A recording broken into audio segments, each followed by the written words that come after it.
Wacana pemilihan kepala daerah tak langsung kembali digulirkan.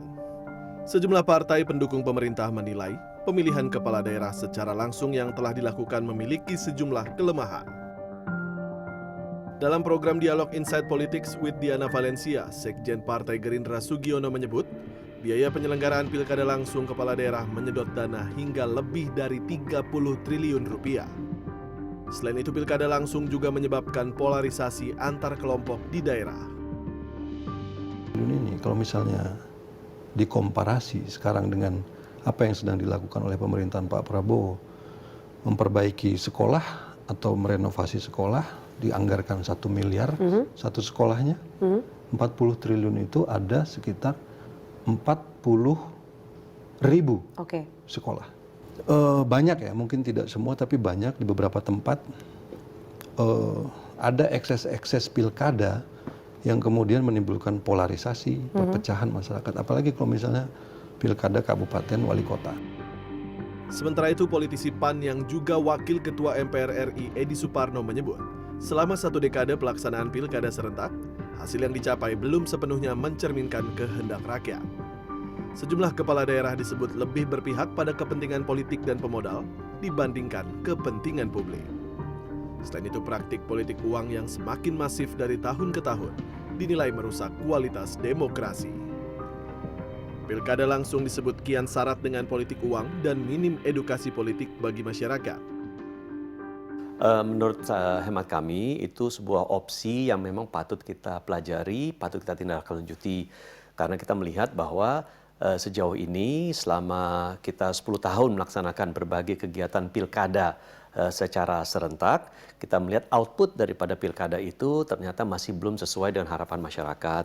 Dalam artian bahwa satu, kepala daerah yang dihasilkan itu sering tidak berpihak kepada masyarakat, tetapi menjalankan tugas-tugas sesuai dengan apa yang menjadi kehendak dari mereka-mereka yang mensponsori kepala daerah itu maju di dalam perhelatan pilkada tersebut. Kedua, kita juga melihat bahwa maraknya money politics yang terjadi selama ini dan itu meningkat justru. Namun wacana penyelenggaraan pilkada tak langsung ditolak oleh sejumlah kalangan.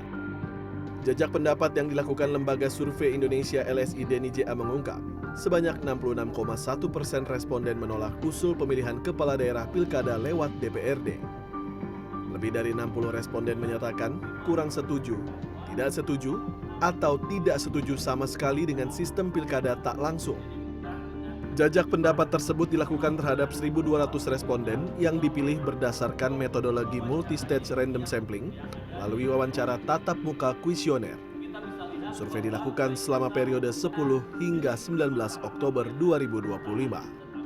Gen Z itu yang merupakan penolakannya paling keras. Bahkan dari segmen Gen Z itu sendiri, 84% itu menolak pilkada lewat DPRD. Penolakan juga disuarakan para akademisi dan pegiat sipil. Titi Anggreni, pengajar hukum pemilu FHUI dalam dialog Prime Sabtu 3 Januari lalu menyebut, pilkada tak langsung melanggar konstitusi.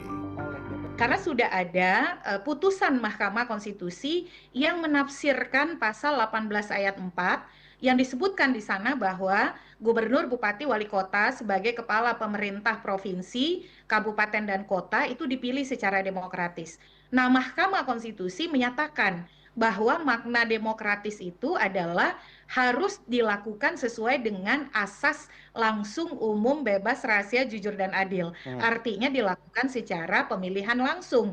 Dan itu konsisten disebutkan oleh Mahkamah Konstitusi dalam putusan nomor 55 tahun 2019, 85 tahun 2022, 104 tahun 2025.